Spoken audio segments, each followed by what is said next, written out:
न सद्वा सद्यदपि परमं वेदवातन्न वेद यत् सत्यं तन्न खलु कुशलैश्छिद्यते तर्कबाणैः द्वैताद्वैतात्यखिलमतिभिर्यत्पदं सेव्यते तत् वन्दे चेतो विलयनिलयं शारदापादपद्मम् साङ्ख्यं योगं पशुपतिमतं वैष्णवं वा यथेच्छं चार्वाकं वा भवतु हृदयाह्लादकं सज्जनानां यत् सत्यं तत् प्रमितिपथगं स्वप्रकाशं वरेण्यं दद्याच्छौख्यं जगति सकलं दर्शनं शारदाया.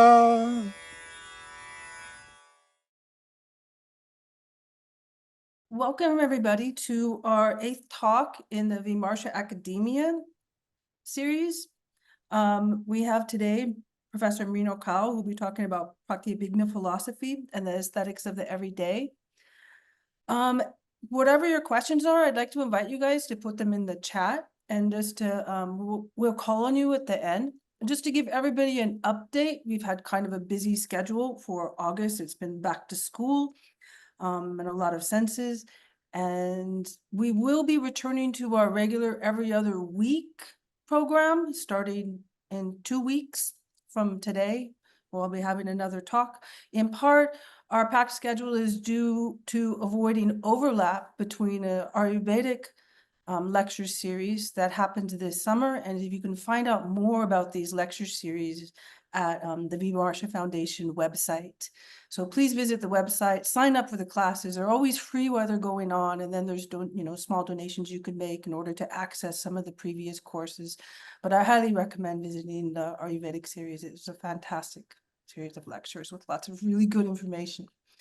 At this point, I'd like to hand the microphone over to Professor Stanisław Timosina, who will be introducing our speaker. Thank you. Namaskar, Mrinal. I'm so happy and so honored you are here with us. Today's title, as already Lisa said, Pratyabhijña philosophy and the aesthetics of everyday. Dr. Mrinal Kaul teaches Indian philosophy at the Department of Humanities and Social Sciences in the Indian Institute of Technology, Bombay, Mumbai.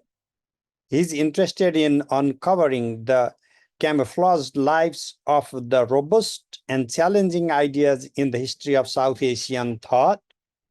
In the recent past, his interests have grown to investigate how to think creatively using the South Asian sources of thinking. Is ancient philosophy a mummified category, or does it have a contemporary creative life? His guide to thinking through these ideas is Abhinavagupta and his non-dual Shaiva philosophy.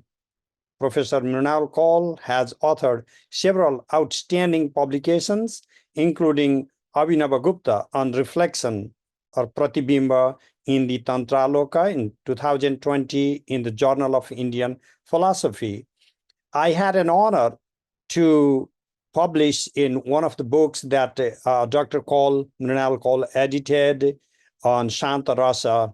Mrinal Kaul is fluent in Sanskrit and extremely knowledgeable in Pratyabhijña philosophy. As you can see, all of you fans of Abhinavagupta, he is here, the authority. Thank you so much.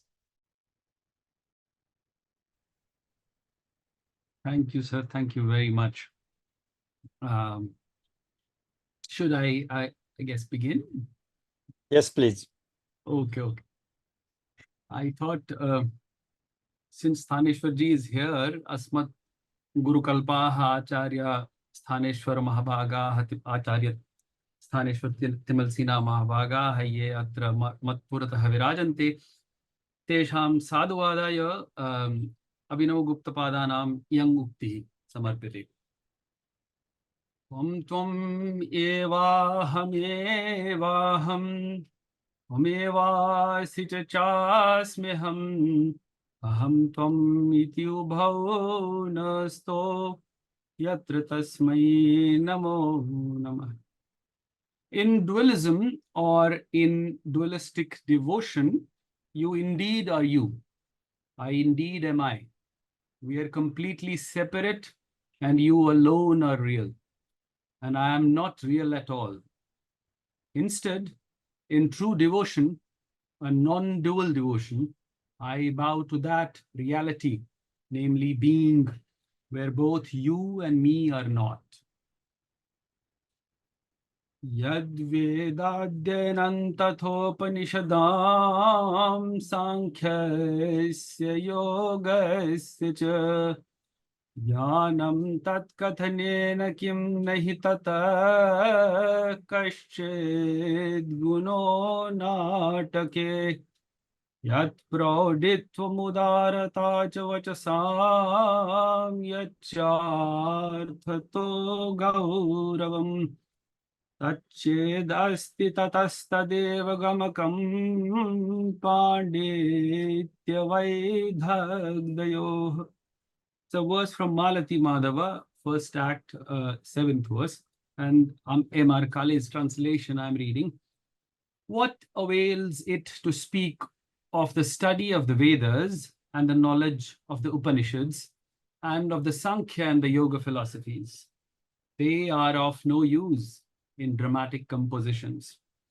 If one has felicity and richness of expression, i.e. command of language and depth of meaning, then that alone serves as an index to one's scholarship and poetic excellence.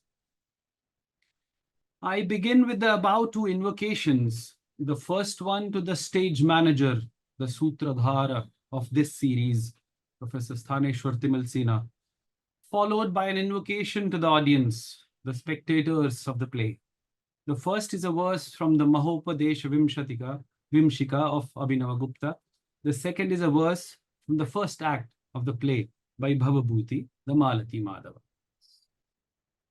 A few years back, I had a learned colleague at a university who strongly roused a sense of uselessness within me. For I studied Tantric philosophy. Who on earth studies Tantra? He would taunt, adding, no one in India is interested in this grotesque and perverted toilet and sex stuff. We only do real philosophy like Nyaya and Mimamsa, unquote. Not unexpectedly, it was a scholastic discomfort for me. Nothing less than a humiliation to me and my discipline, disclosed by a learned scholar who thought that the domain of knowledge I practiced was inferior to his own. His wisdom was subtly unjust, as I could understand. Audibly, he believed that logic and reason alone were superior domains of philosophical thinking than any other. And this pathetic display of pompous self-adulation was no surprise to me. This should not give you the impression that I am developing a discourse against logic and reasoning. Quite far from that, I want to enrich the life of reason by adding more dimensions to it. I would be happy if my project sounds anti-philosophical to you. After all, the history of Tantra is, for the most part, about transgressing conventional thinking. I also found that this pathology of my dear colleague had precedence. I thought of a book titled An Introduction to Buddhist Esotericism by Binoy Tosh Bhattacharya, 1897 to 1964, who served as the general editor of the prestigious Gaikwad Oriental series in Baroda, and also the director of the Oriental Institute at Baroda University, almost for about 25 years from 1927 to 1952. This is what he said in the preface to this book, published in 1932. And I read from that preface. If at any time in the history of India, the mind of the nation as a whole has been diseased, it was in the Tantric age, or the period immediately preceding the Muhammadan conquest of India. The story related in the pages of numerous Tantric works is supposed to be so repugnant that, excepting a few, all respectable scholars have condemned them wholesale and left the field of Tantra severely alone. But in spite of what the great historians of the Sanskrit literature have said against Tantrism and the Tantric literature, no one should forget that the Hindu population of India as a whole is even today in the grip of this very Tantra in its daily life, customs and usages, and suffering from the same disease which originated 1300 years ago and consumed its vitality slowly but surely during long centuries. Someone should therefore take up the study comprising the diagnosis, etiology, pathology, and prognosis of the disease, so that more capable men, I wonder who, are they today, may take up its treatment and eradication in the future, unquote. One may want to explore if there was precedence even to Bhattacharya himself, but that is a different matter altogether. However, his above comments were not as strong to me as my colleagues. Lived pathology is more strongly felt than the pathology heard. I wrestled with comprehending this anti-tantric phenomenon, and of course, I returned for answers to the tantric philosopher I study closely, Abhinavagupta. If tantric traditions most notably taught a certain egalitarian social behavior, preaching transgressive and anti-normative approach, it was pertinent for me to explore the fundamental candidates involved in there, i.e. Bheda, understood as duality, distinction, difference, discrimination, and Abheda, understood as non-duality, non-difference, non-distinction, non-discrimination. These two candidates will serve for me as the vehicles of the transgressive potential. Think of the world as being inverse, the possibility of everything being opposite to what it is, like a reflected form in a mirror, is always inverse, like thinking or actually turning pure into impure and impure into pure, or contemplating on the non-distinction between a piece of a gold and piece of a feces. This was the project of Abhinava. But something more important was at stake. How Abhinava addressed the perennial tension between knowledge and experience, or theory and praxis. After all, do I require knowledge or experience to distinguish between the real and the unreal? Or to distinguish right from wrong, or to judge what is good or bad? Do I need epistemology, or do I require the power of discrimination? Do I have a choice between the two? And ironically, the same terms in their negative meaning may represent inequality, prejudice, bias, and bigotry. So if I am a discriminator, it would mean diametrically two opposite things. It could mean I'm a bigot, or it may mean I'm a sensitive person with subtle perceptiveness, like I have viveka, for instance. No. So using an illustration of a jar or a pot, ghata, if Abhinavagupta were asked how he would define the distinction between a pot and a non-pot, he would answer that it is due to the knowing subject establishing a relationship between two mutually opposing categories, like a pot and a non-pot. A pot is always a pot and non-pot is always a non-pot. And these two mutually opposing categories are brought together or focused or fused in the substratum of a singular conscious awareness of the knowing subject, the pramata. Of course, the common epistemic functionality also becomes possible because of the same distinction. For instance, I do not eat a plate, but eat food when plate is brought to me when food is brought to me in a plate.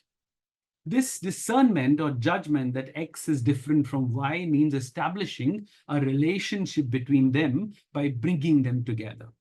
Food and plate are not interested in themselves, but I am interested in myself besides being interested in the two of them and their relationship.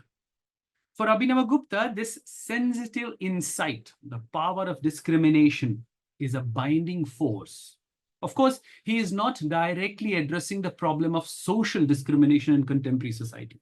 His concern is epistemological, but it eventually translates into a phenomenological concern. The unease with my colleague that the above experience raised in me made me question whether the tantric philosophy addresses our modern day problem of distinction and difference, or even the possible solutions. The Tantric philosophical traditions also seem to be the right choice for asking these questions since they have been intensely marginalized in India. Tantric traditions have also, if not directly but indirectly, closely touched upon the human aspect of the subjective experience of lived reality.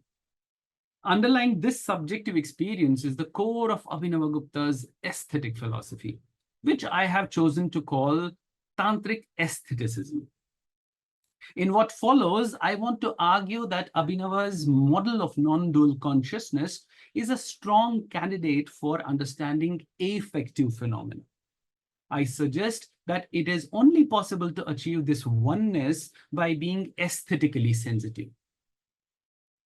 You could have examples like bhakti and love. They are very good examples of what I'm saying. These questions are all the more critical for me because being a part of a contemporary society, it is often hard for me to realize or relate to many theoretical nuances in the Tantric philosophy of Abhinavagupta. And I keep questioning, what do I learn from him? So I guess what I'm presenting in a sense, which is rather very tentative in some sense, a work in progress or whatever you want to say. But it's something I've been thinking for some time, and I think I'm just like presenting those ideas together to all of you.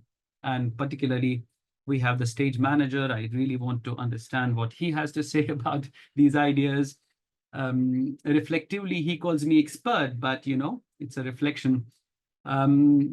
For those of you, I continue, for those of you who may not be familiar with Abhinavagupta, he was a 10th, 11th century philosopher active in Kashmir. He staunchly stood firm to argue for the non-dual nature of consciousness. One strand of his philosophical opponents, the Shaiva Siddhanta dualists, subscribed to the doctrine of the right, Dakshina, who, in addition to embracing a dualist ontology, accepted orthodox Vedic boundaries of purity and impurity. The non-dualist authors adhered to Trika and the Krama-cultic systems, following the doctrine of the left, Vama. The Siddhanta adhered to a ritual system functioning within the boundaries of Brahmanical purity, while, on the other hand, Trika ritual involved transgressive contact with impure substances, persons, etc.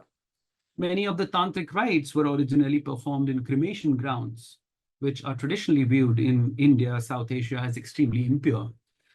Prescriptions for the sexual ritual commonly advocate adultery and caste mixing, and apparently sometimes even incest.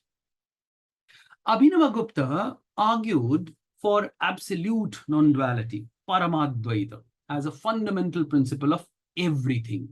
And this fundamental meta-category subsumes within itself both duality, Dvaita or Bheda, and non-duality, Advaita or Abheda, in a resolution that on the surface appears to be nothing more than an oxymoron. How can two mutually opposite categories be one? However, for Abhinavagupta, both duality and non-duality are the basic building blocks of an all-encompassing singular meta-category called absolute non-duality, Paramadvaita. This version of non-duality argues for inclusivism, i.e., for any idea of binary to manifest, someone fundamentally recognizes the distinction between, to make the illustration of a pot yet again, a pot and a non-pot.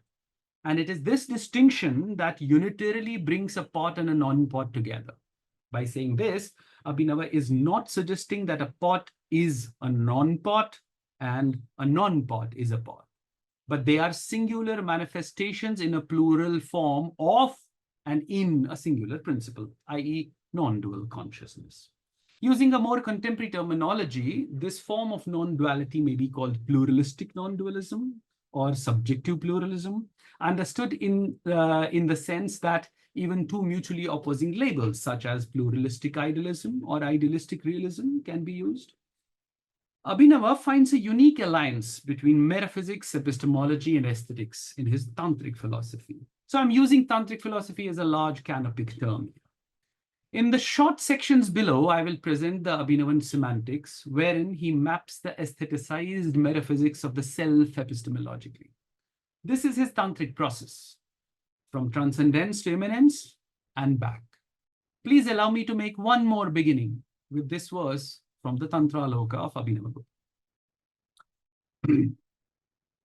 भावव्रातहठाज्जनस्य हृदयान्याक्रम्य यन्नर्तयन् भङ्गिभिर्विविधाभिरात्महृदयं प्रच्छाद्य सङ्क्रीडसे यस्त्वामाह जडं जडः सहृदयं मन्यत्वदुशिक्षितो मन्ये मुष्य जडात्मता स्थितिपदं त्वत्साम्य संभावना.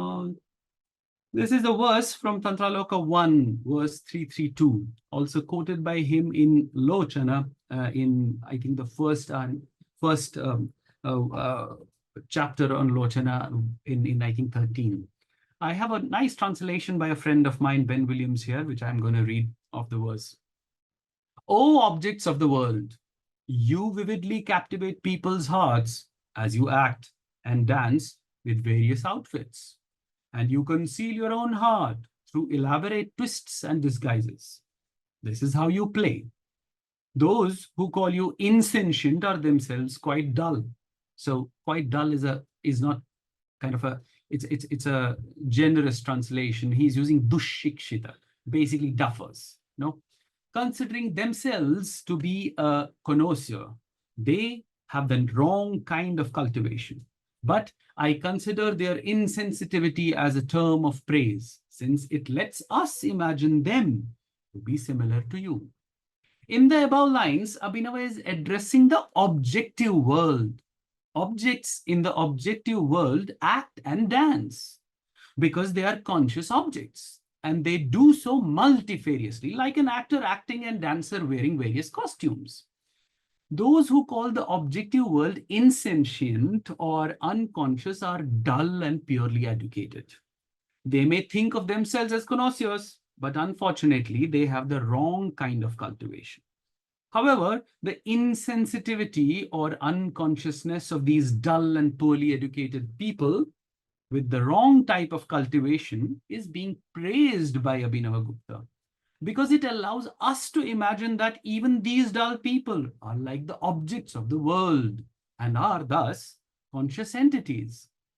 This verse of Abhinavagupta enables me to praise my dull colleague, who I mentioned in the beginning. I would like to pay attention to a few things. I would like you to pay attention to a few things here. Note that the objective entities in the world of our daily experience are invoked and addressed, since they are real.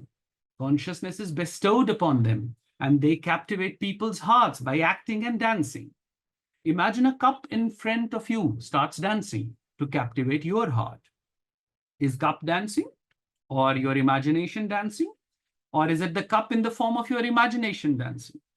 How is this experience different from a trained human dancer dancing in front of you? But while objects in the world captivate people's hearts by acting and dancing, they also conceal their own heart. The heart is a metaphor for sensitivity here. Captivating and concealing are two conscious acts. Note also that in addressing objects in the world, metaphysical, epistemic, and linguistic entities are invoked. Self and other, i.e., I and you are invoked. I am dancing for you. You are captivated by I. In this theatrical metaphor, the whole phenomenal diversity is addressed. It is the subject I addressing the entire phenomenal diversity as if the whole phenomenal diversity is a deity who is being worshipped and addressed. And the ordinary people, to pay attention here to the word jana, and we will come to that in a while, and the ordinary people are the interlocutors whose hearts are vividly captivated. Here it becomes pertinent to quote Abhinava's definition of consciousness from Ishvara Pratyabhijña Vimarshini. 1.5.12, he says, and the activity of consciousness is the agency in consciousness. This agency is freedom, swatantra, which consists in uniting, sanyojana, separating, viyojana, unifying together, anusandhana, etc., which is not the state of which is not the state of reposing only in itself like an inert entity, which has as its essential nature unlimited light, aparichinna prakasha, which is perfect independence of others, ananya mukha prekshitvam. And this freedom constitutes the point of distinction from the insentient, the nature of which is not the self, and which is devoid of the power of freedom to uniting and separating. This agency of the free agent is dynamic, according to Utpala Deva, Abhinava's grand master. In his logical epistemological works, Utpala firmly claims that there is no inherent ontic distinction between the metaphysical reality and the reality of the human world. He proclaims elsewhere in the Ishvara Pratyabhijña Karika 1.3.6 and 7, and I used Torella's translation here. Thus, the functioning of the human world, which stems precisely from the unification of cognitions, in themselves separate from one another and incapable of knowing one another, would be destroyed if there were no Maheshwara who contains within himself all the infinite forms. So the very big dictum, janasthitihi nashyed, nachet antaha kritananta vishwarupo Maheshwaraha. Maheshwara, who contains within himself all the infinite forms, who is one, whose essence is consciousness, processing of powers of knowledge, memory, and exclusion. The smriti, the jnana smriti apohana shaktiman who is. Now here, just a small footnote that the Maheshwara definition elsewhere, given in the Ishvara Pratyabhijña Vimarshani by Abhinava, 1.8.11, and he calls Maheshwara Ananda Ganaikatvam eva asya Maheshwaryam. And he says in translation I use of Pandey, his being great Lord, Maheshwarya, consists in his eternal self-consciousness, unrestrained freedom, perfect independence of others, and in being essentially pure bliss, the Ananda Ganaikatvam. This very freedom, which is identical with self-consciousness, constitutes the pure and ultimate real powers of knowledge and action of the playful Lord, the Lord who is the Kridamana. Unlike in the Advaita Vedanta, duality is not a term with a negative connotation in non-dual Shaivism. Non-duality has no status if the duality is negated. Duality is the gateway to non-duality. Just as this dynamic empirical reality, janasthitihi, which we call our universe or world, is the substratum of trans-empirical reality. Because of the dynamic potentiality or the luminosity, luminosity is a translation here I use often of Vimarsha, the luminosity of the everydayness of the human world, the potentiality of the unifying transcendental light, prakasha, also has to exist. If this is not the case, then ironically, the functioning of the human world will end. This is precisely what Utpala is saying. For Abhinava, the empirical world is a unifying factor, as I said before. It brings us together and is the cause of unitary subjectivity. The world is the subject, and I am objectified into this phenomenal world through my experience. So it would not be wrong to call this system a pluralistic non-dualism, as I said, where non-duality's potentiality, Shakti, is hidden within an inherent pluralism. It is the same non-dual principle that is also interpreted through non-dual devotion, Advaya Bhakti, sameness, Samata or Samarasata, or that sometimes is explained using the metaphor of a mirror, the plasma of a peacock's egg, or the seed of a banyan tree. The potentiality of the potent or the luminosity of the light or the agency of the agent is a further way of explaining this unitary principle. It is impossible to see myself in a mirror unless I am willing to see myself in a mirror. And I, of course, enjoy or dislike seeing myself in a mirror. It's based upon my freedom. Of course, not seeing myself in a mirror is also my freedom. But self-seeing is impossible without the mirror. For the self to reflect upon itself, that self requires an other to effectively mirror the self. Otherwise, self-reflection is impossible. The flip side of this oxymoronic non-duality is that the self others itself for self-reflection, because the self is self-conscious and does not depend on anything other than itself. In other words, the self becomes its own other, and the other is nothing but its own self. Let us be clear about the fundamental philosophical position of Abhinava. Taking the example of a pot or a jar as an objective reality, Abhinava clarifies that perception does not involve duality.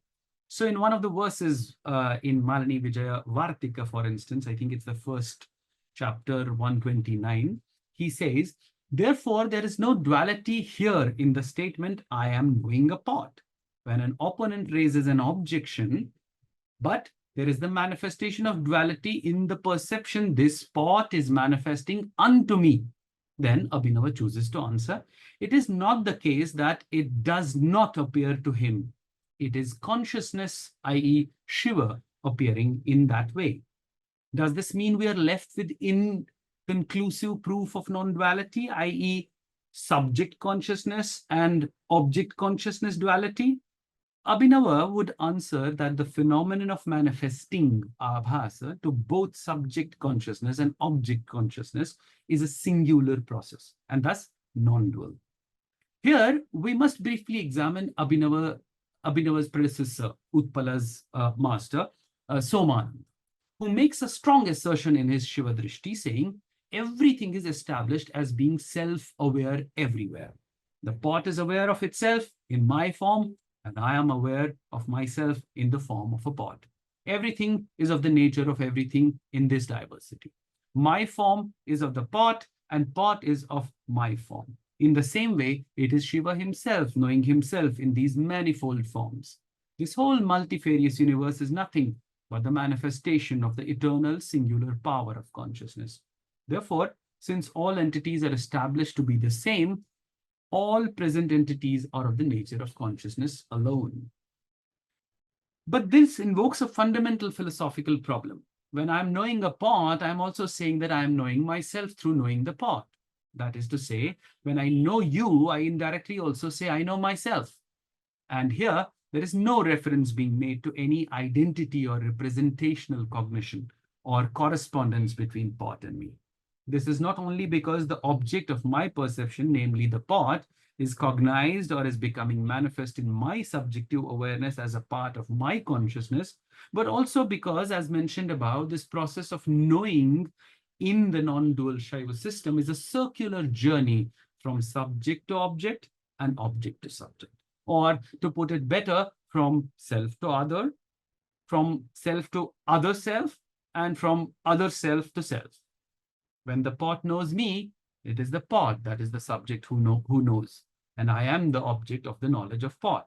In the same way, when I know the pot, I am the subject of the knowledge of pot, which is the object of my knowledge.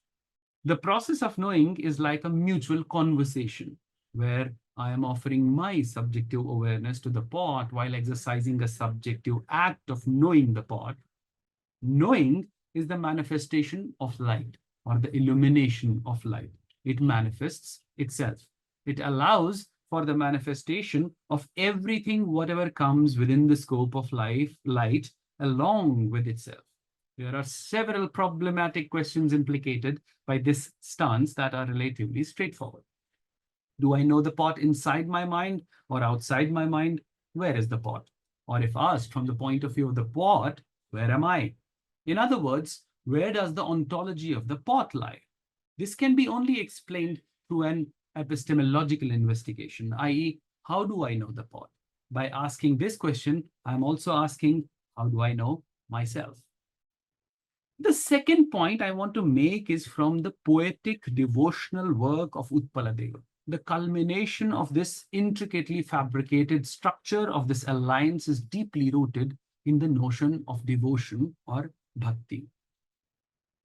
That we have dictions for instance, of Utpala's Shivastotravali, Amaye Shivamargesmin Bhaktireva Prashasyate.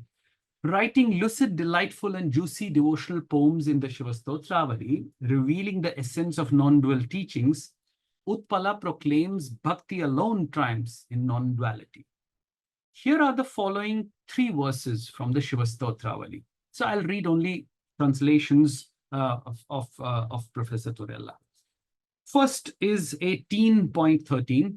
Dwelling in the midst of the sea of the supreme ambrosia, with my mind immersed solely in the worship of you, may I attend to all the common occupations of people, savoring the ineffable in everything. Sakalam janavruttama chareyam rasayan sarvata.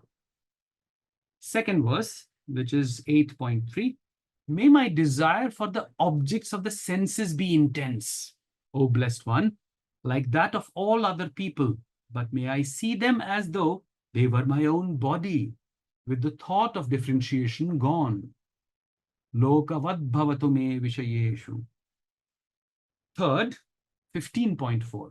May I aspire to liberation by worshipping you, without withdrawing from experience and the world, and without even seeking the dominion of the extraordinary powers, but becoming intoxicated with the abundant liquor of devotion.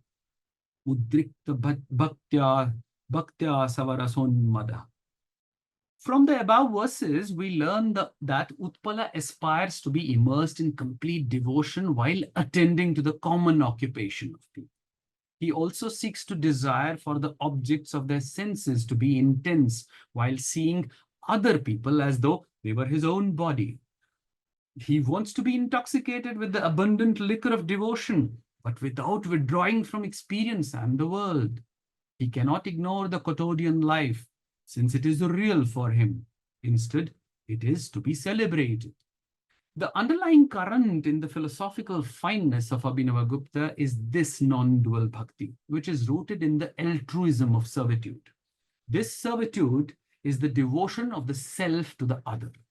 Think of the analogy of pot, what I just narrated to you. I am devoted to the pot I am seeing. It is like seeing one's own reflection in a mirror that seems to be the other, but is the self. Like I seeing the pot. It is like feeling the other's heart or emotion as one's own and experiencing the other's pain and pleasure as one's own. This is why the question, if I am knowing the pot, is important. It is an intimate phenomenological conversation between the subject and the object. The subject recognizes its true nature in the object. So, attaining the absolute servitude for Utpaladeva means desiring to serve all humanity. Abhinavagupta's grandmaster Utpala claims this in the very first verse of the Ishvara Pratyabhijña Karika, the very famous verse, Kathanchida Sadhya Maheshwarasya Dasyam Janasya Api Upakaravich. Abhinava comments about Jana in this verse, or an ordinary mortal, saying, thus, Utpala means to point out that there is no restriction of any kind in regard to the right to follow this system. Whosoever realizes the true nature of the self attains the highest goal, because self-realization is the highest goal and cannot be impeded by anything which is regarded as an impediment. So, adhikari vishayo natra kaschin niyama iti darshayati. It is also pertinent to note that Abhinava is strongly against the practice of distinction between the qualified or non-qualified person or aspirant on the basis of caste, color, etc. This will be clear in a while below. Abhinava further adds in the same interpretation, the word api in the Janasya api upakaramichan indicates his identity with the Supreme and precludes the possibility of any other motive in him than the good of others, because he has attained perfection. This good of others is also really a motive because the definition of motive applies to it. There is no divine curse that only one's own good can become a motive, and not that for others. Even one's own good, if it does not come within the definition, is not a motive at all. Now, this point is, I don't know if I have enough time, but this is much elaborated. Maybe I can skip that. It's much elaborated in one Vivritti Vimarshini under the same verse in the first volume, I think page 30 onwards. And he tries to make a very, very important and nice argument there, which I think if I continue reading, I have the translation here from both Witkowski and Isabel, but I think it's almost a page, so it'll take a longer time because I have a lot to say very ambitiously.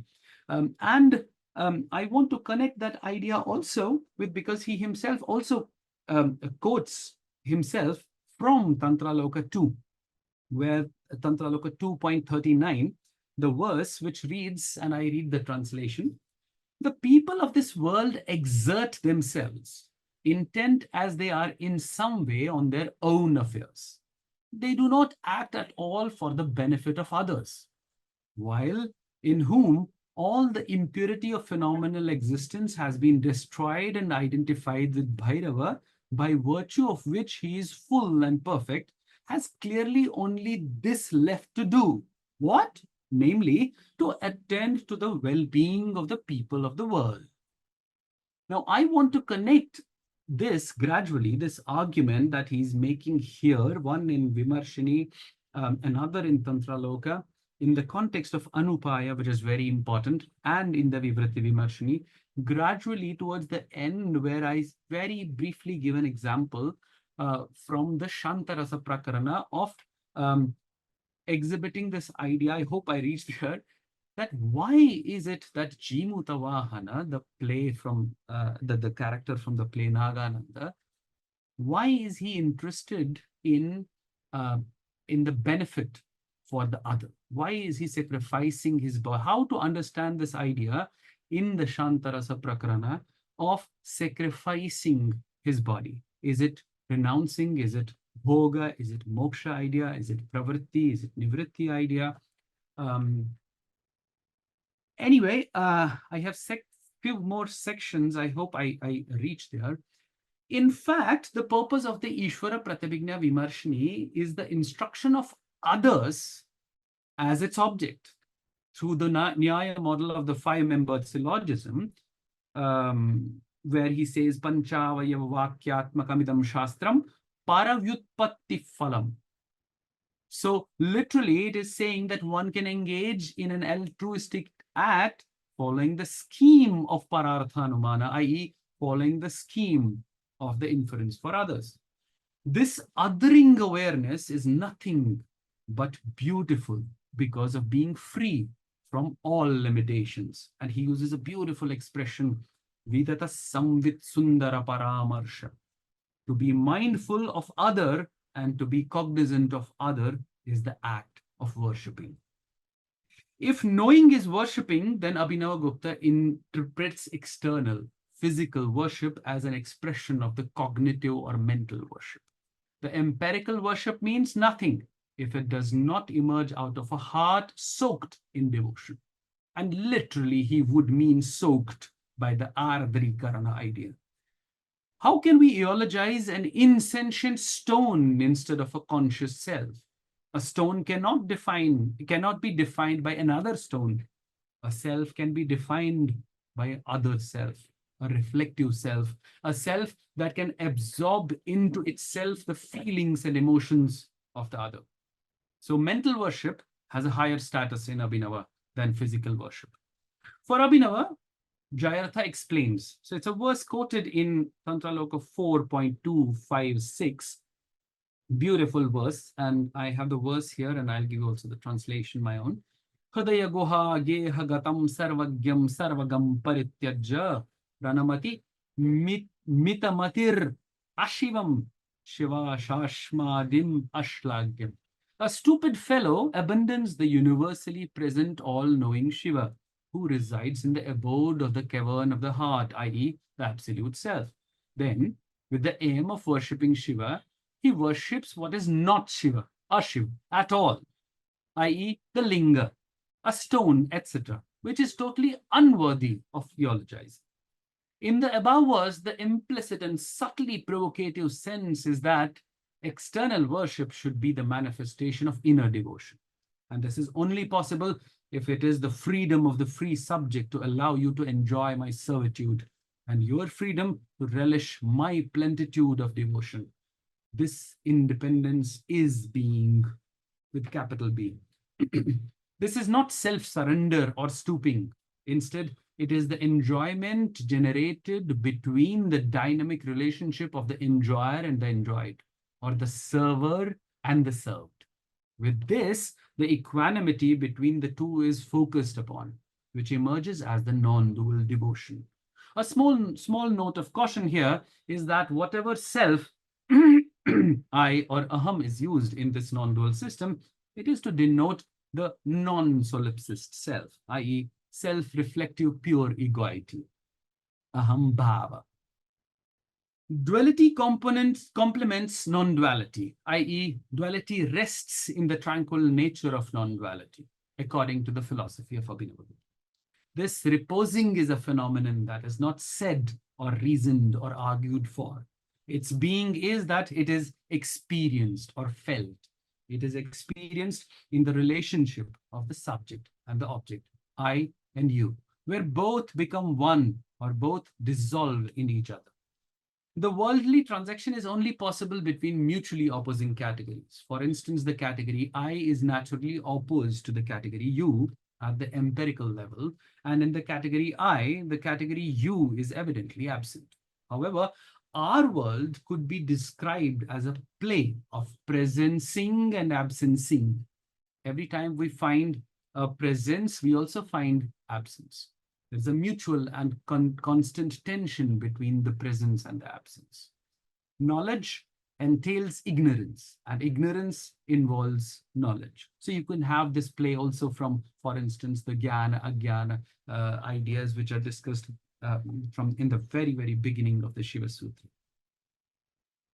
I entails you and you entail I. Existence, namely worldly experience, the jhana sthitihi, is only possible in the relationship between the two. But understanding this relationship means paradoxically eradicating the distinction between the two. This is why I began with an invocation from the Mahopadesha Vimshika to the stage manager of this series to annihilate the distance between him and me. And I'll come to this distance idea towards the end. And eradicating means harmonizing the mutually opposing categories, which will be my next point.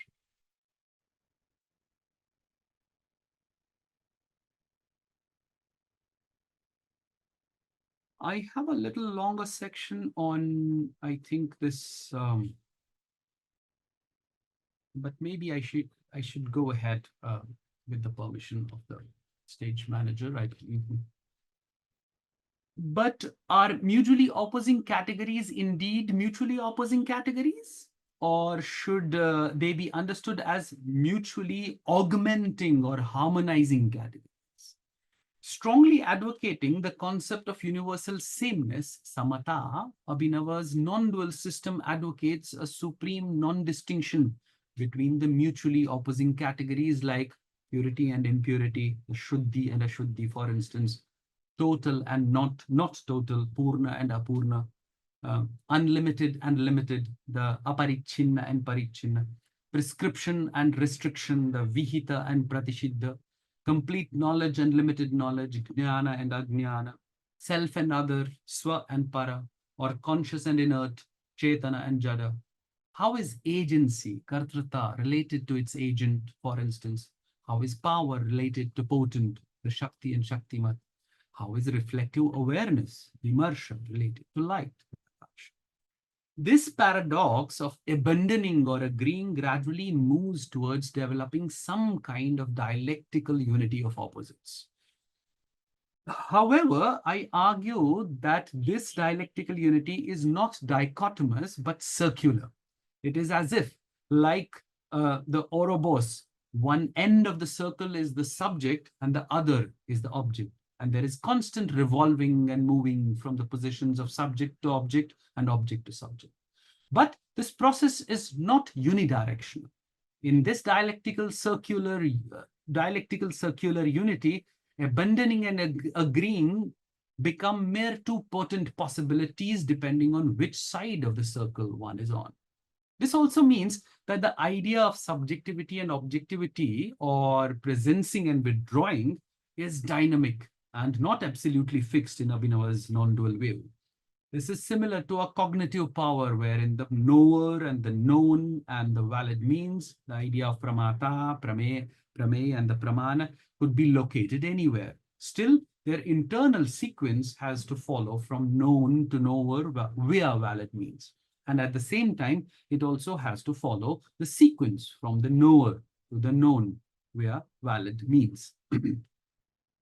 I earlier mentioned Somananda, but I'm once again trying to bring him here. This doctrine is further corroborated by Abhinava Gupta, reiterating Somananda's principle, according to which everything is the nature of everything, sarvam hi sarvatmakam. A theme that permeates also Abhinava's Paratrashika Vivarana and advocates the omnipresence of all in all. Here, all or everything, sarva, means every category in the whole cosmos, whether present or absent, as each entity has the potentiality of all the others. In fact, each tattva there is in each tattva there is the nature of 36 tattvas. For Abhinava, this means irrespective of the distinction between purity and impurity, sacred and profane, i.e., literally every particle, whether feces, gold, iron, or diamonds, all has the nature of all. There is absolute no distinction between a sacred stone considered to be imbued with the presence of God and a piece of feces deemed an object of disgust. They both share the same nature, either through their presence or absence, or in being or non-being. The absolute self is the subjective substratum, the fundamental basis that reconciles all aspects of reality. Also, those which are apparently opposed. It is nothing but the semantic power that offers the meaning of sacrality to the word sacred, and also the meaning profanity to the word profane. This sameness presented as nothing less than universal is the heart of Abhinava Gupta's non-dualism.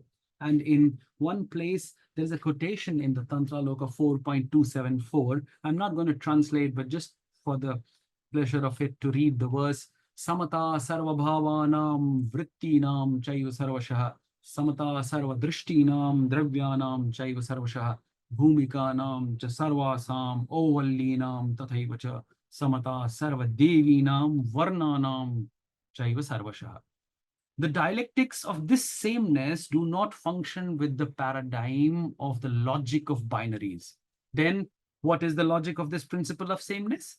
It creates a context in which the purest category could be regarded as the most impure category, and the most impure category the purest. The subjective purity can manifest or reflect within itself within the purest or most impure objective reality, subjectifying it into the realm of singular universal purity, defined by absolute non-difference between the limited domains of purity and impurity. This is why there is also a strict instruction that Jayaratha has in one of the verses in the Tantra Loka, and while interpreting, in whichever way it is possible, one should settle down one's mind in the tattva, i.e., what matters is the focus on the essence of being, or either purity or impurity, good or bad, God or not God, non-duality or non-duality. Ultimately, it does not matter if one is settling one's mind upon either a pure or impure realm or object. Yet, each ontic reality can manifest the multiplicity of the singular reality. Each category in the whole cosmos, whether present or absent, has the potentiality of all the others. In fact, in each tattva, there is the nature of 36, as said earlier. But this skepticism of Abhinava is strategically mapping the territory of non-duality that is exemplified not only by the dictum of non-abandoning and non-acquiring, but also reverberating with the relishing of aesthetically equiposed state of mind that is beyond the binary logic of epistemic reason. And this will be my last point. Abhinava is offering meta-meaning to the duality of purity and impurity, i.e., one may worship an impure god through impure means, which a pure or impure god has to accept. In the Tantraloka, Abhinava says, and this is translated, this union and disjunction of purity and impurity of consciousness is because of the attribute of the knowing subject. And to this, his commentator Jayaratha adds, again a translation, this is why the purity and impurity are not fixed. What is impure for one can be pure for someone else, and vice versa. Jayaratha further clarifies elsewhere. He says, there is the division of purity and impurity everywhere as a result of union and disjunction with consciousness.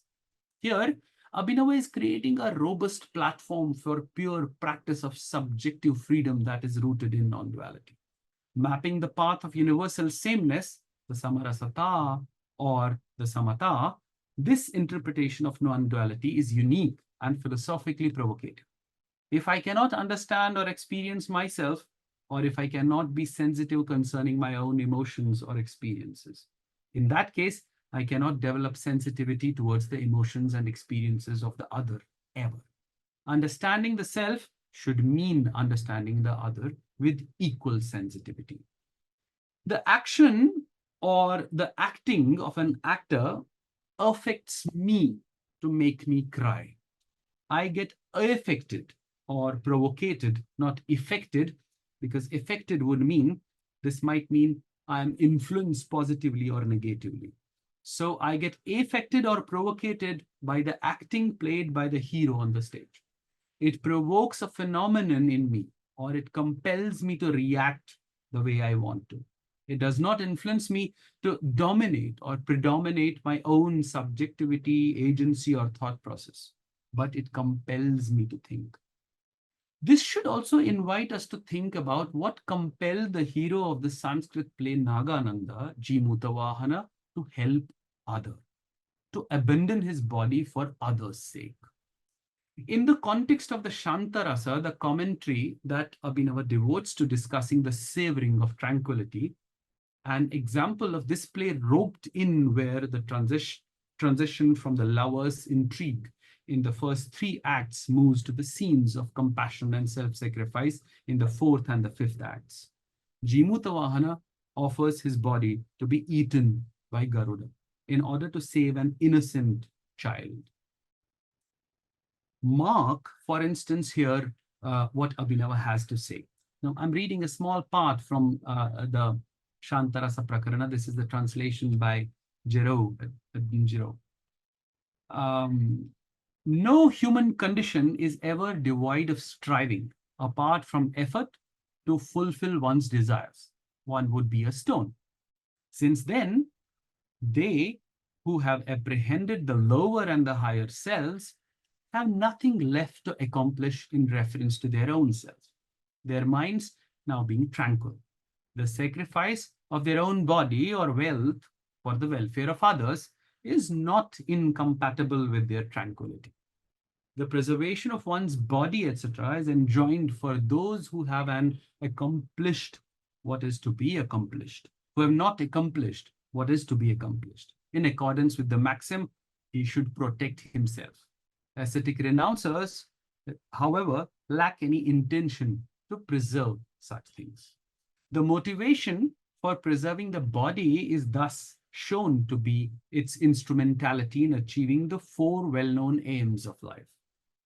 One hears in the case of ascetic renunciation that he who has accomplished all should fall into water, into fire, into chasm. So, in one way or another, the renouncer must abandon his body. If it be abandoned for another's sake, is there something that is not realized thereby?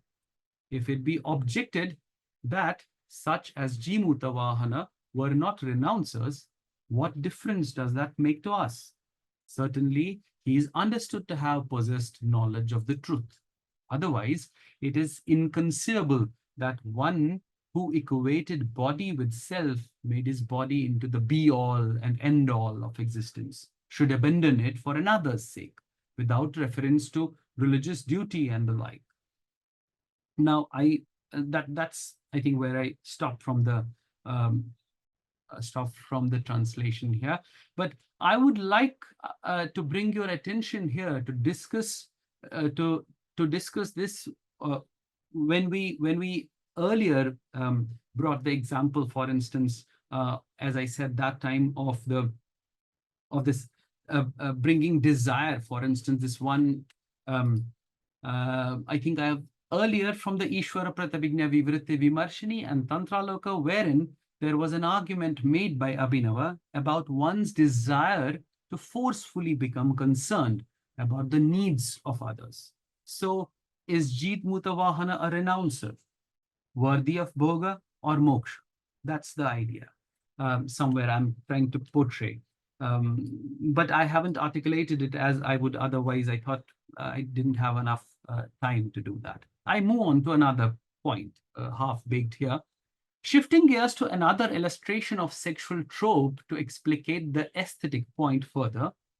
In a sexual experience, we enjoy ourselves while helping others enjoy. It is in no way possible that I can make my sexual experience taste my sexual partner. They have to understand it on their own terms, in the locus of their own conscious body, as do I. In a sexual act, I surrender my subjectivity, my sexual self, for the other to relish, as the other self does the same. Read this verse from the Vijnana Bhairava Tantra, which is, of course, one of the sources, for instance, of Abhinava.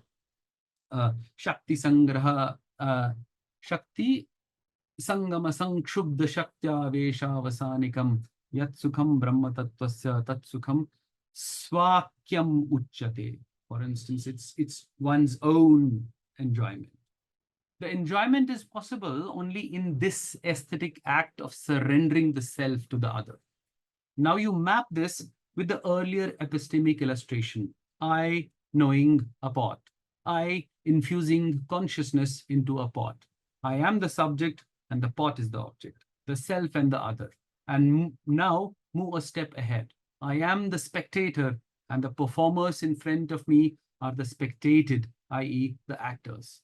You recall Abhinava Gupta's verse, the self is addressing the other, I am addressing the objects of the world, the conscious objects. Every act, irrespective of transcendental or mundane, including eating and drinking, as Vijnana Bhairava would say, is an aesthetic act. The Jagdripana Kritollasa Rasananda Vijrimvitat. Vijnana Bhairava Tantra is one of the sources of Abhinava, where the aesthetic sensibilities are explained as meditative practices. These teachings have also translated into concerns of social aesthetics. In the Tantraloka 15, for instance, the egalitarian social order is not compromised, since otherwise we should not argue for the non-dual nature of consciousness. For example, Abhinava would have strong opinions against the caste hierarchy. To illustrate, I will only read a few passages from the Tantraloka 15. Ascribing his sources to Vyasa of Moksha Dharma, the term he uses for Mahabharata, Abhinava says, birth in a particular womb is not the cause. There, in that case, whereby one is a Brahmin. It is said that a true Brahmin is one who is peaceful by nature, irrespective of his caste. The yonirna karanam tatra shantatma dvija uchyate. Citing Mukuta Agama, he says, thus the common observance of caste and the like is not taught in these secret scriptures that come from Shiva and teach the true nature of things. The scriptures of the fettered, where these matters are taught, are essentially the evil energy. He continues, then quoting the Nishachara Tantra, saying, the supreme obstacle to liberation is this demonic attachment to caste. Ayang jati graha para nirodakaha, which expresses itself in the notion that I am a Brahmin, so how can I dedicate myself to something other than the taught, other than that is taught in the Vedic scriptures. Brahmanoham maya Veda Shastroktad aparang katham manushteyam. Citing the Kulagahvara Tantra, Abhinava says, the tenacious error, it is said to be like a demon, the caste, that takes possession of people. Swaswarupa chadakaha sotra graho graha ibojita. No notion of caste and the like apply to the essential nature of consciousness, as it is not the nature of its, it is not the true nature of its nature. It is capable of obstructing the nature. Samvit swabhavo no jati prabritihi kapi kalpana. Citing Ananda Shastra, Abhinava says, the Lord is without bias and acts in a manner contrary to the common worldly norms. The cause of this bestowal of grace is not the purity of the recipient. Similarly, the goddesses are satisfied in this sacrifice by bloody meat, not by applying rules concerning purity. Brahmins and those belonging to lowest castes should be made equal. Thus, the rays of consciousness radiating through the senses, although savoring their objects, are freed of agitation. Hell is the result of dualistic thought. It is clear that the body of all living beings, irrespective of caste or other conceived differences, is made of all the gods. A nice one quotation from also Paratrishika Vivarana, for instance, where he very strongly says, and this is a translation of Jaidev Singh, the specification that Brahmins alone are entitled for instruction can convince only the silly herds.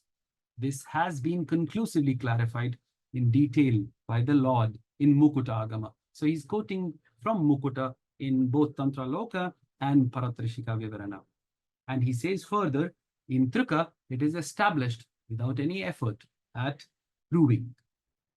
Now, time for conclusion. I have to conclude, but I have several conclusions, as you would imagine. I will only make 2 conclusions, and I leave the rest for you to think over. There are many suggestive and embedded conclusions, and I do not bring forth all of them. Let you meditate on them. For the first conclusion, I have to read a short piece from the book titled Indian Method in Acting by the theatre artist Prasanna, while he explains the difference between truth and real in theatre. And I read small 3-4 parts, not too long, but small paragraphs. I quote him. You may have seen a flea-bitten dog, which, unable to bear the irritation caused by fleas, shakes its ears, jumps up to its feet suddenly, scratches itself, runs around, stops in its tracks, rolls on the ground, and starts scratching all over again. The dog is perpetually unhappy and frustrated because it is not able to get rid of the source of its irritation, and that is its reality. This was the problem with my colleague. He did not understand the verse of Bhavabhuti that I chose to have as an invocation to this audience. Of course, theatre does not work with logic and reasoning. It is pure experience of phenomenon, and experiencing means creating distance by bringing the audience and actors together. I again play with an oxymoron here. I read another small paragraph from the same book by Prasanna, the book Indian Method in Acting. But what is the truth? The dog's problem is nothing more than the flea bite. It is a limited problem, limited to dog's skin. It can be resolved. It is the truth. But the dog is stuck in the reality of its itchiness. Itchiness is all that matters to it. Itch, itch, and itch. Realism envelopes us like dogs itch. And theatre provides, an analogy of theatre, provides distance. Now, I read one more paragraph and then I conclude from the same book of Prasanna. How does theatre handle the flea bite? Not by holding satsang or on fleas. It doesn't hold any satsangs on fleas. Nor by creating an imaginary flea-free world, or by romantically portraying a dog glowing with health. It simply tells the story of the flea-bitten dog. While telling the story, it provides a certain distance between the dog and its spectators by placing a proscenium frame between them. That's all. I began with what Binay Tosh Bhattacharya observed in 1932 on Tantra.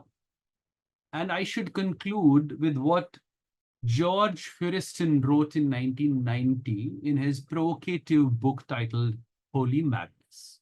He says, and with that I conclude, Tantrism is India's most radical contribution to spirituality. The underlying idea of Tantrism is that even the most mundane occurrence can serve as a means of transcendence. Sex is no longer feared as a spiritual trap, but is employed as a gateway to heaven. Thank you very much.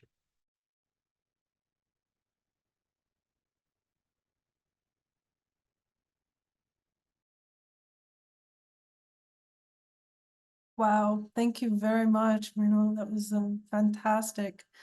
I'm sure there are lots more questions out there that we all have, and I guess we should start with Shawshank has a question, and I'll call on Shawshank to read out his question. See.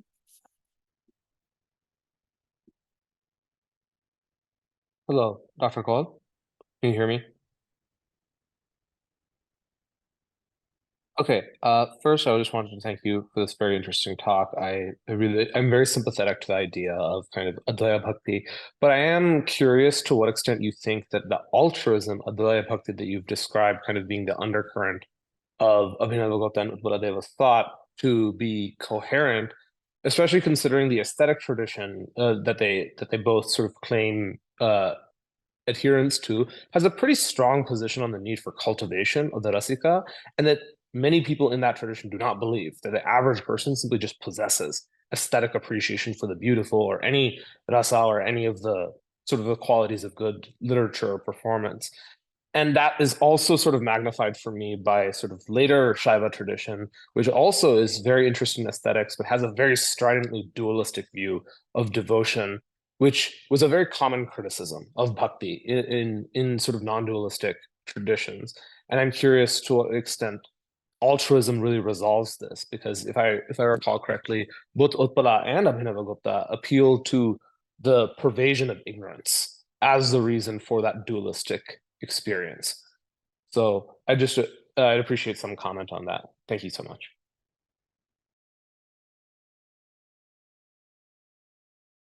Mrinal, please unmute. Professor Kaul, please unmute. I think, okay, sorry for that. No, let's begin. See, one needs, I think, several clarifications. That is to say, you know, what I did in front of you was a free expression. I bringing these ideas together and try to see what one can do with these ideas. Now, that always requires a certain leap. What I mean by that is that, am I interpreting Utpala, for instance, or Abhinava exactly in terms only what they're saying in that one particular text or two texts and so on and so forth? Or am I also trying to kind of bring in my interpretation here, you know, which I think for me is fundamentally important in terms of building my own hermeneutics and trying to understand what I think they are doing. Now, I have always tried to argue that, you know, as far as particularly Abhinava is concerned, that it should not be the case that Abhinava should be understood in isolation. What do I mean by that? That his tradition, say his two books, which strictly are Pratyabhijña books, to use that term, that you have Vimarshini and Vivritti Vimarshini, where Abhinavagupta is talking to Buddhists fundamentally. And then you have Tantra Loka, for instance, which is fundamentally going to the Krama idea. Then you have, you know, Paratrishika Vivarana, where he's going to the Kaula idea. And of course, you have the aesthetic tradition. I want to see this as kind of one big map where I want to locate these ideas, where I want to see that how are these ideas speaking to each other. That map, I think fundamentally the hermeneutic map is very important for me. Now, that's to begin with. I do not know exactly what is understood by you by the term altruism, because the terms have, terms can have many different meanings as well if it is coming from some other baggage. Here, I think I tried to explain this idea simply in terms of, subjecting yourself to the subject.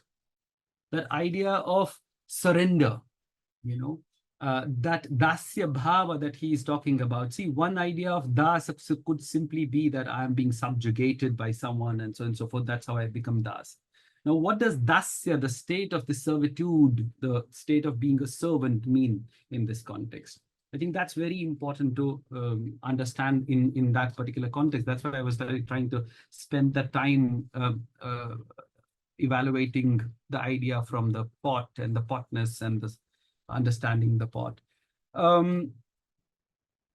What I call Advaya Bhakti, for instance, is what I see them doing, particularly Utpala in his epistemological works and in his full of bhakti work, that is Shiva Stotravali. And then you have, of course, Abhinava in his stotras and in all his works. This idea of Advaya Bhakti emerges, I think, for me, in many, many, many contexts. And in all these contexts, I think they refer to this idea again and again that there is, for instance, an example, two examples which I gave, the example of love, for instance, or example, for instance, of sexual intercourse. You surrender yourself to one who you love. You surrender yourself to your sexual partner, for instance. And I think that's what it means, simply. Now, as far as the later interpretations, post-Abhinavan interpretations in the Shaiva traditions and so on and so forth is concerned, that I don't want to bring that here because that would be another domain altogether. I don't know if I answered your question, but at least that's how I understood the idea.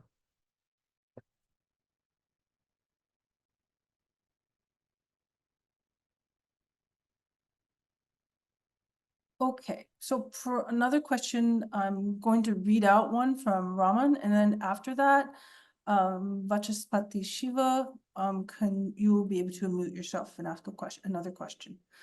So Raman, thanks you a lot, Dr. Kaul, for this great session. And as going back to your pot example, sensing the pot is something that occurs in my own consciousness, and in that sense is a modulation of consciousness experienced by consciousness itself, implying non-duality. So the first question is whether this is right interpretation of what you said. And the second question, which is a doubt, is that in the same pot example, can you shed a bit more light on the subjectivity of the pot that you referred to? It seems a bit harder to appreciate for me. Mm-hmm. Yeah, the pot example is not always very easy to, I guess, even understand for me. But of course, the pot is always there. I mean, I guess we have to understand Naiyayikas better to understand the pot, first of all. Now, I think from one point of view, the philosophical problem is I think I can try to clarify that. One problem fundamentally becomes that I have an object of perception in front of me.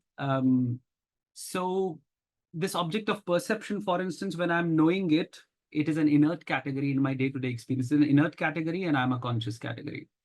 So from what point of view am I conscious, and from what point of view is this inert category? So one has to resolve that tension first. Is it inert category just because it cannot talk, it cannot see?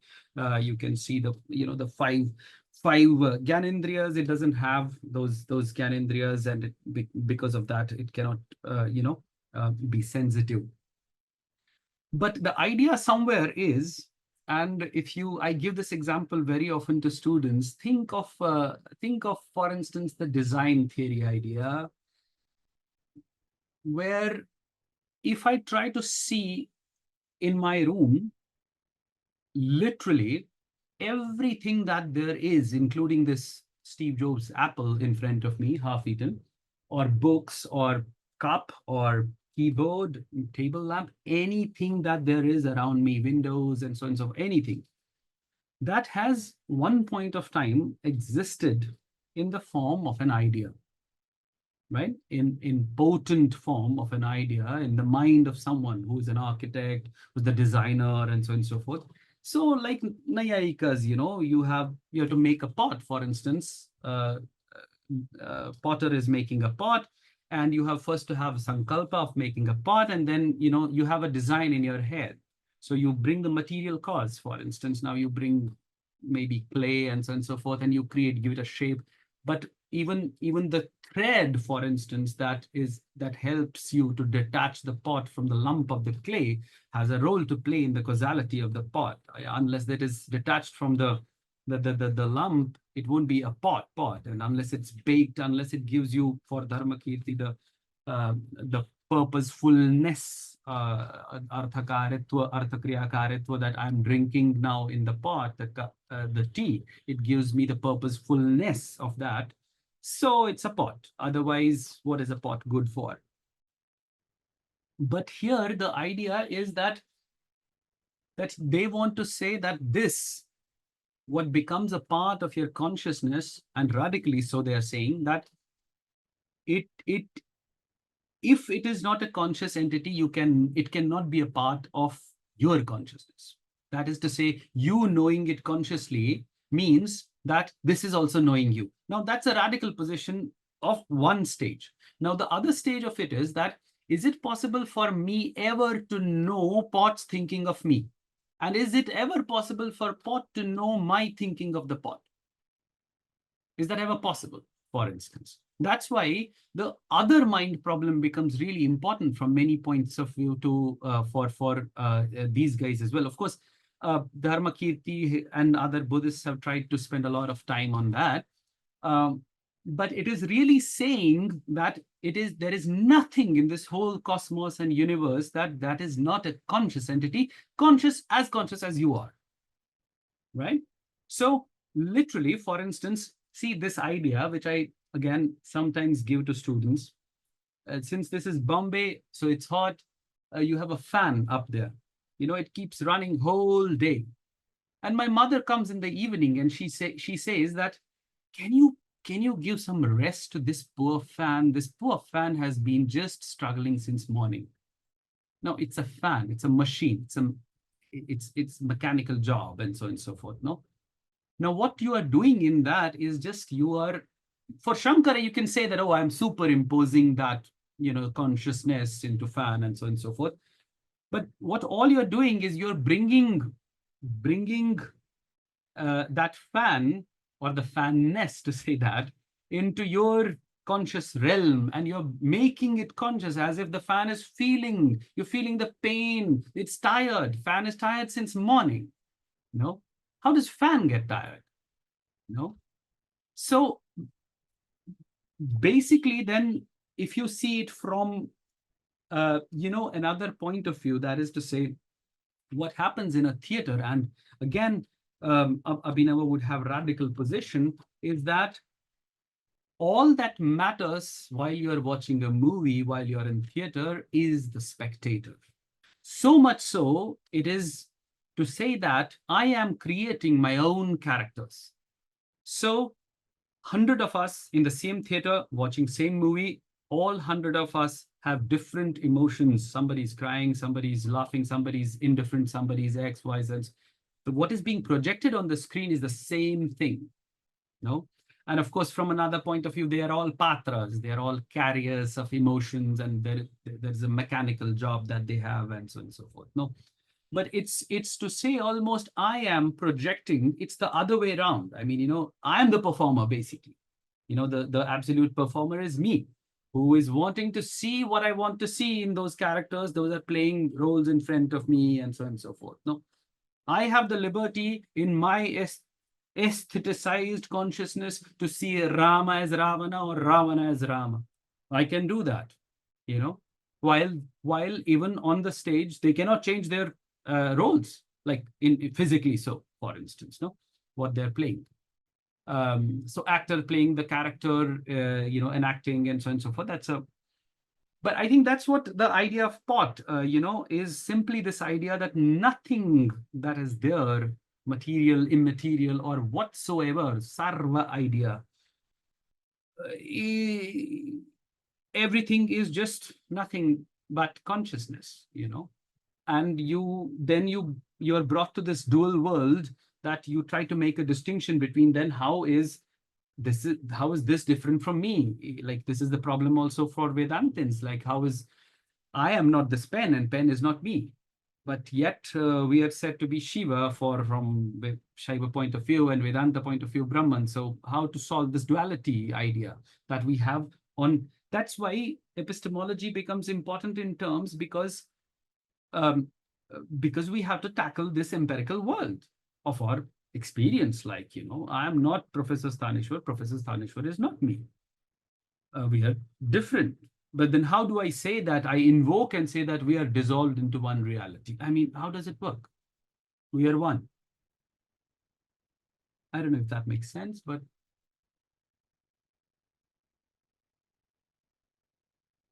Lovely, Professor Mrinal. It does make sense.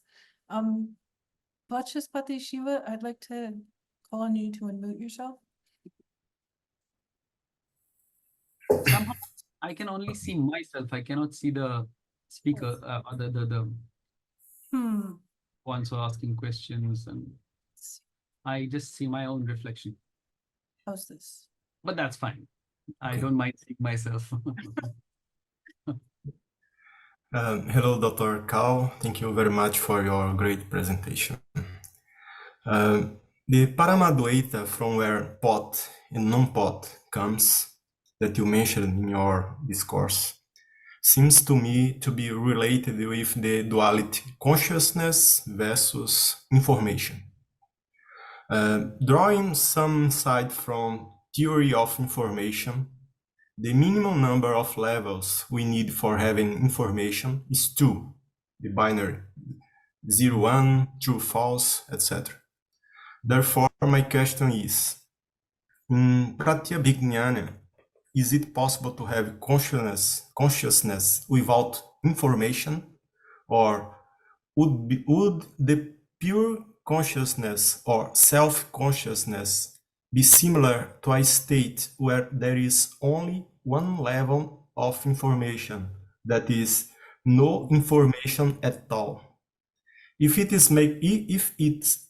it makes sense, therefore, I think the manifoldness of the world would be like the manifestation of multiple levels of information arising from consciousness, which itself makes sense of. Does it make sense? Thank you. Now, if I try to make sense in the sense that I try to understand, let me translate that into my language. So for me, let's say consciousness idea would be unitary principle, and the information idea would be multiplicity idea, that we have n number of informations always, if that is how we go ahead about it. I would say consciousness, from metaphysical point of view and from epistemological probably point of view, information may be translated into the pramana idea, for instance. Now, consciousness generates its own information. Now, what do I mean by that? I mean to say that this oxymoron idea is very important for them. why is it important? Because they want to say in metaphors, it becomes much clearer than in reality, fortunately or unfortunately. When they give the example of, for instance, a mirror, and they say that, let's say everything in front of me, I put a mirror here, and in the mirror, everything is reflected as it is, which is to say that all diversity that is here in front of me, including space, time, distance, and so on and so forth, is as it is, exactly reflected on the surface of the mirror. Now, at the same time, while that is the case, mirror has this capacity of reflecting on its own surface all that plurality singularly, because everything is, of course, you cannot say that this is not mirror. It is mirror, but it is reflecting within itself. So now one question could be simply that, is it being reflected in the mirror, or is it being reflected in the purity of the mirror? Because mirror has the unique capacity of bearing within its surface the purity, the nairmalya, nirmalata, the synonym for prakasha, for instance. That's why it is able to reflect within its own self the plurality. Now, of course, the other problem is that when it is about the mirror, mirror can only bear a reflected image, and it needs for that a prototype, a bimba, right? Now, if we go ahead and say that this mrid darpana, that is to say a physical darpana, is to be physical mirror is to be replaced by chid darpana, the consciousness mirror. The consciousness mirror doesn't need anything outside, in the sense of it doesn't need a bimba, it doesn't need a prototype, which is to say that consciousness mirror generates, because of its own power of dynamism, its own bimba. Now, that's quite contrary to our everyday experience. What do you mean by that? That is simply the idea that purity is able to generate its own differentiatedness. And exactly the idea in theater, I am a sahridaya because my heart is the sahridayata, is pure, immaculate idea, where the reflection is taking place. But reflection is taking place means what? Are the actors and the enactment and everything that is taking place in my heart? Or is it that because of this purity now, I am creating my own diversified manyness out of the potentiality of me being capable of doing that? Think of another example of these analogies are very important, I think. Think of the possibility of the light and luminosity. Light and luminosity is nothing different. The essential property of being light is luminosity. And can you say there is light here and luminosity there? No. It's just the being, that extension. The subject is subjectifying itself. You can say / objectifying itself. And that's how it wants to experience its own self, like the sexual trope I used. You know, I want to experience my sexual potency, the enjoyment. I cannot, of course there could be arguments, but I cannot enjoy my own sexual power, for instance, just by me. I need substratum. I need another substratum, which is just my own extension. You know, I enjoy that with the other. You know, so light reflects, right? Light, brings luminosity in the sense that it is the same thing. It is just the dynamic form. The prakasha and vimarsha idea. It's just the dynamic form. Luminosity is just a dynamic form of light. And it has the capacity to, create its own manyness. It doesn't need manyness from outside to be reflected in the mirror, for instance. Now, if that is the idea in which you translate, for instance, the information idea and so on and so forth. I think that's how I would be able to address, I think. Thank you very much. Nice lead into Ravi's question. Ravi, can you unmute yourself, please? Thank you so much for this really fascinating talk. So I was really curious about the phenomenology of the subject in Pratyabhijña. There seems to be three different ways that we could approach a subject. One would be how we as these sakala perceivers can look at someone else and become concerned about them. How even if we can't access their internal experience, even in recognizing their freedom, we can say, oh, well, that's like my own freedom. And so therefore, there is something there. I can't access it, but it's there, right? Then there's the second thing that comes in, Tantra Loka and the Malini Vijayotara, which is these nested levels of perceiver. But I want to ask you about a third aspect of subjectivity, which is something I saw in Tantra Loka that I'm super confused about, but I think is really radical and interesting based on what you talked about.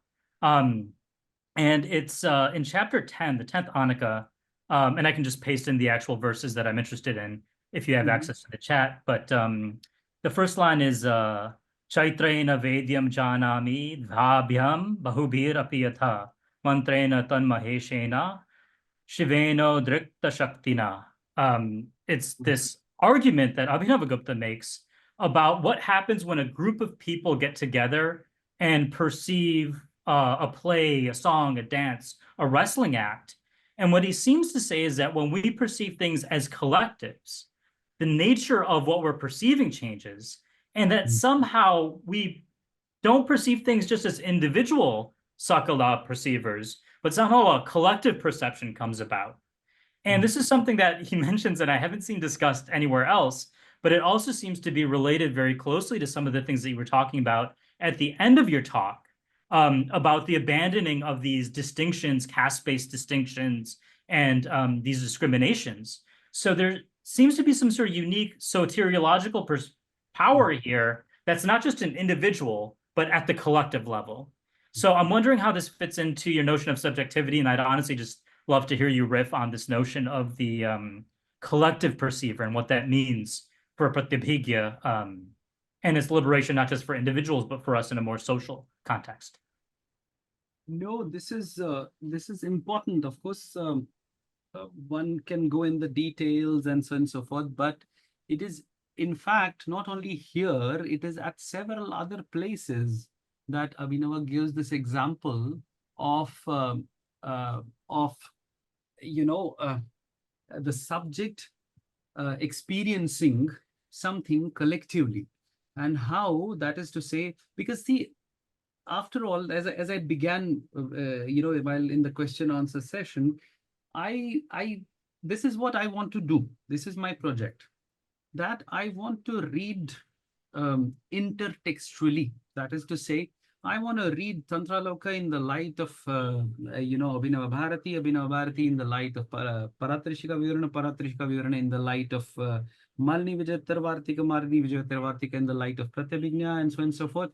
Because then it brings some completely different insights to you, because of the fact that he himself is not cross-referring much himself in his works. That is least to be seen. But that's why I referred in the beginning to this map idea. That map is something really, really intricate, very difficult to map, but very important. So this occurs at many places, including in Tantra Loka, but including also, I think, somewhere in the Abhinava Bharati, I remember. That he gives one example. Imagine, for instance, and some things which I haven't invoked here is also these, for instance, the performance idea as ritual idea. When you have the puja, there are in Tantra Loka 4 the definitions of puja and so on and so forth. How does an act, kriya, become a ritual act as an aesthetic act in the sense of performance and so on and so forth? No? And how does it become an act of worship, for instance, and so on and so forth? And how does it become a cognitive act to say that?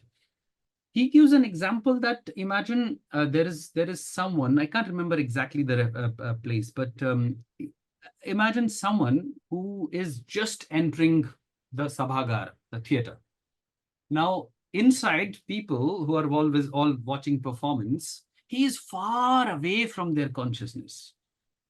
And he uses the word consciousness there. He's far away from their consciousness. And as he enters, he can also, create disruption for them. No. And he can sit also, and he can gradually move along with their consciousness and get one with their consciousness.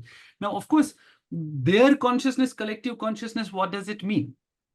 What does it mean that, we are, as I said just some time back, we are 100 people in the theater watching the same performance. And yet each one of us have our completely different consciousnesses, in the sense that we are thinking completely differently from each other. Imagine I watching a romantic movie just after breaking up with my partner. No. Imagine, for instance, watching Bhayanaka movie all alone in the theater and watching Bhayanaka with 100 people. What will intensify what? Will the being single there intensify your emotion of Bhayanaka? Or will being with 100 other people intensify? Watching a romantic performance with your partner, watching a romantic performance with your mother, watching a romantic performance with your daughter, watching a romantic performance with your sister. I mean, all will have complete different effect on you. The same exactly performance will be there, but depending on who is next to you will make a big difference. It could be creating rasa vignas of different sort.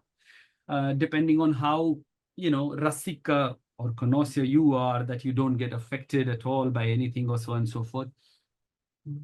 But that said, that is to say, even though there would be these manys, the manys, that's why in Tantralaka 28, he gives the example of Utsava, the Parva, which I have an article on which is not published. The Parva is idea that if it is together, it intensifies. You all come together, it intensifies. And then when you meet together, you enter intensification. You don't enter, you enter that celebration, intensified emotion. You enter that. It's as if a bubble, you're entering almost that. That's why the theater, the Sabhagara is an important place for him, in the sense that you enter it, you forget the world outside, so to say. No, it's as if you enter the consciousness, you forget the world outside. What does it mean? No. So Sabhagara is, in a sense, a metaphor for him of consciousness, that you're entering, and the time you come out, you're like, oh, okay, wonderful. Oh, I'm back into the world. Oh, where were you? So is it Kalpana powder, for instance? What is it? But this is clear that this intensification is a fundamental point of sensitivity. Because after all, this Nirmalata, Nairmalya, Prakasha, Sahardaya, all these ideas bog down to this idea of sensitive. How sensitive am I? As sensitive I am, so easy is it for me to reflect something in my heart. No? And remember, rasa is nothing but a phenomenon, for instance, of if you want to use an English word like reaction. Is that making sense, or? It does make a lot of sense. I guess for me, the thing that was so interesting was that, and in Jayarata's commentary, he talks about this like Ananda Sandoha, like a collective, right? Exactly. And he talks about it as the falling away of Bheda, right? So something about like the difference between people is falling away. And so to me, this almost seemed like a third modality of subjectivity, where we're still to some degree Sakala Paramathas, right? We're not, we haven't done our mantra japa and we're in some other realm, but we're perceiving things somehow as a unity. And this unity, by the fading away of distinctions between us, seems to be an actual like collective intentionality, a collective, like almost like an emergent, right? In a way that I haven't seen argued anywhere else. And then the fact that this is associated with the falling away of Bheda seems to suggest that it's almost liberatory in some way, right? Like when we watch something together, like your talk, all of a sudden, you know, differences are falling away because we're so enraptured. And isn't this in some way mirroring something about what we're all after here, right? So that's, I guess, what I was kind of curious about. Would you say that for Abhinava, that there is something as a collective cognition that's available at the level of the Sakala Paramatma, and then is it possible to have this sort of like collective liberatory freeing experiences? Because otherwise when we do Tantra, so often we're just sitting here alone doing our japa, but this is something that's collective. We're generating an emergent collectivity. That is New Age Tantra that talks about sitting alone and doing things and stuff. I don't know what Acharya thinks, but he can add to that. But it is within and without both, for instance, you know, from that point of view, you map the whole cosmos in just, you know, your mind in that sense, no? So, but, you know, this collective idea, for instance, because it becomes difficult to understand just in often classes, it becomes very hard for me to explain to students. And very often I take example of, let's say, you know, the group. When we talk of a group idea, where is the group? We are 5 people. Where is the group? Is it in each one of us? Is it in the, let's say, the class? Class is a good example. Group is a good example. That collective is a good example. So all of us together, that forms this abstract notion of a group, like a set idea, for instance. No. So all of them together, it is. Not together, it is not. You know, and pure that idea of the pure abstractive idea, the togetherness of what? Togetherness of these 5 pens together, it makes a group of pen. The group is where? In each pen, in collective, in what? So when we talk of abhasa, for instance, when we talk of the ideas of consciousness, like these abhasas are all so many abhasas, and there is this one universal abhasa. I think one way to understand it always, which helps, particularly I see often students, is just simply to understand very well the idea of the functionality of samanya and vishesha, the universal and particular. How does universal and particular function? When is universal the particular? When is particular the universal? If that Nyaya point is very clearly understood, which is very basic, but also could be very complex, so where is the potness? In all pots of the world, in one pot, you know, individually. So when does it come to that one pot? Does it become, can it reside simultaneously in the same cup? There is all universal cupness and the individual cupness. Are we talking about 2 cupnesses at the same time? You know, like I said, subjective and objective cupness and so on and so forth. So how do you solve it? So yeah, but nice. I mean, I like that. I had forgotten about this collective reference from 10, Tantraloka 10. Yeah, thanks. Thank you so much. If it's okay, can I read out one last quick question? Please. Okay. So Michael asks, you stated at one point something along the lines of understanding the self should mean understanding the other. This could be applied to those on opposing sides of war, as much as those attempting to understand a deity, which seems impossibly other. Are there any scriptural works that come to mind that describe or prescribe this process of understanding and potentially transcending otherness during times of duress, especially during periods of time when one society seems so determined to push the other away, both physically and conceptually? I don't know how to answer that question. I mean, the references particularly don't come immediately to mind. Pretty much, I think, I mean, I was saying the same thing, you know. I don't know. I don't have particular references in my head, if that is exactly what is asked for. But is it particularly about the deities idea, that how if you read like the line again, it was talking about deities, right? Or did I overhear something? Yes, in cases where it's really difficult, I think, to imagine, use one's power of imagination. I think now this is again slightly tangential, but one bottom line is that my relationship with this world that I'm a part of, including, of course, everyone that is also a part of this world, that relationship is important. Now that relationship, how is it that I transact? If you ask Bhartrihari, he would say it's language. If you ask other systems, they may give their answers. But from one point of view,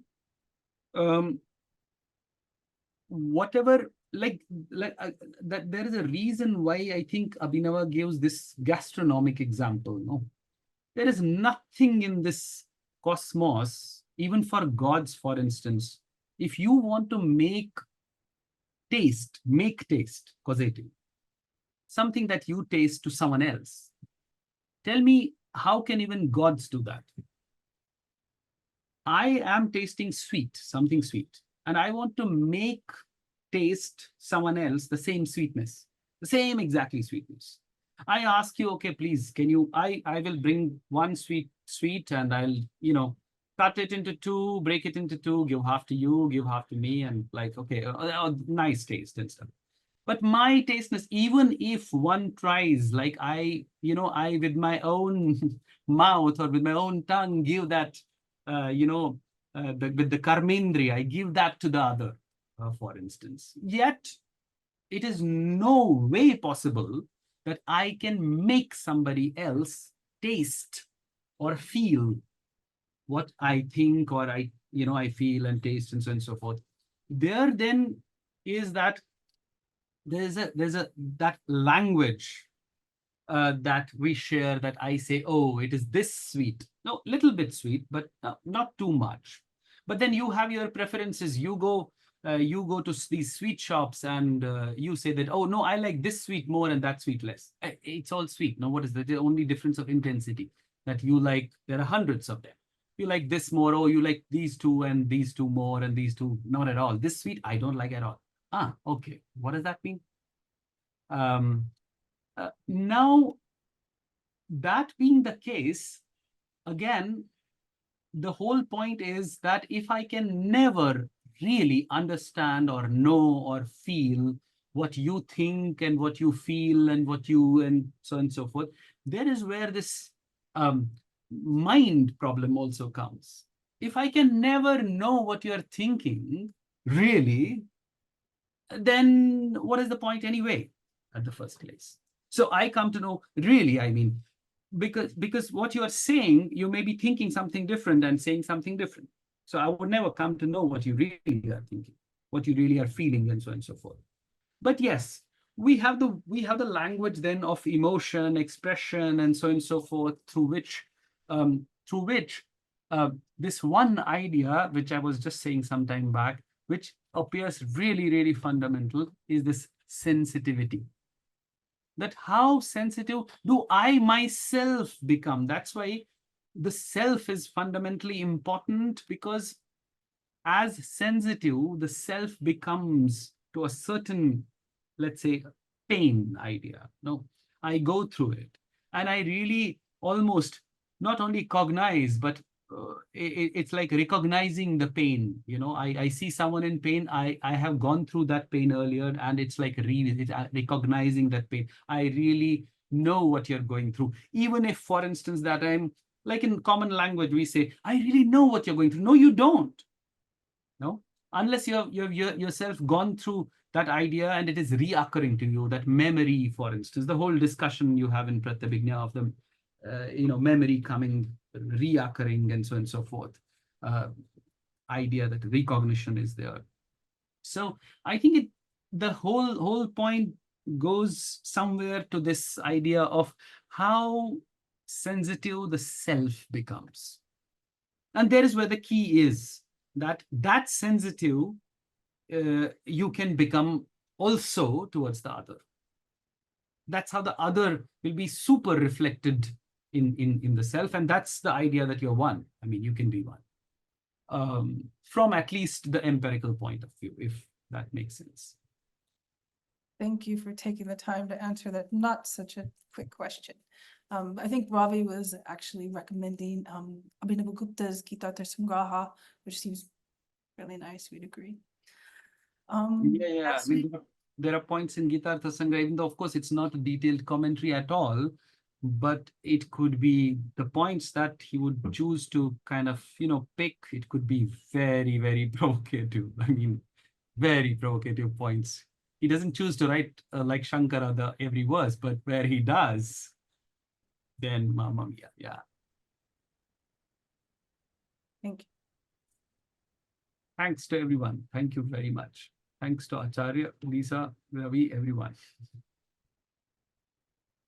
So, Lisa, also thanks. Mrinal, thank you so much. Thank you for being here, being part of Vimarsha Academia. I seek your support to reach out to many other scholars. Because one thing, Mrinal, because you just evoked me emotionally with this Bhattacharya thing. I have lived through that so much in my life. And then what inspires me to this Vimarsha Academia actually is I don't even talk after the speakers, but today I am just forced to express myself that look Mrinal into the zoologist and the latest articles they are publishing on animal consciousness. And then botanist, they are seriously writing on plant consciousness. And look at the best minds working in Indian philosophy. Look at their books and articles, Rationality in Indian Philosophy. They are trying to prove that some of the Indian philosophy may qualify to be rational. So look at the gap. I mean, nobody is questioning. I know. Humans have so rather than trying to impress these people who are unimpressible, let's create our own platform with you and I working together with Lisa and Anna being the spirit, with Ravi Kudesia and all the friends working here. One day I will have resources. One day I believe we'll have publications. And one day we'll not seek anybody's approval. And Lord Shiva will make us sufficient within our own paradigm to speak and be the voice that needs to be heard. Thank you so much. Thank you, sir. Thank you. Om nirasamsat purnadahmiti pura bhasayati yat dishakha mashaste tadanu chavivhanktam nijakalam swarupa dunmesha prasarana nimesha sthiti jushas tadatvaitam vande paramashiva sakyatma nikhilam. Om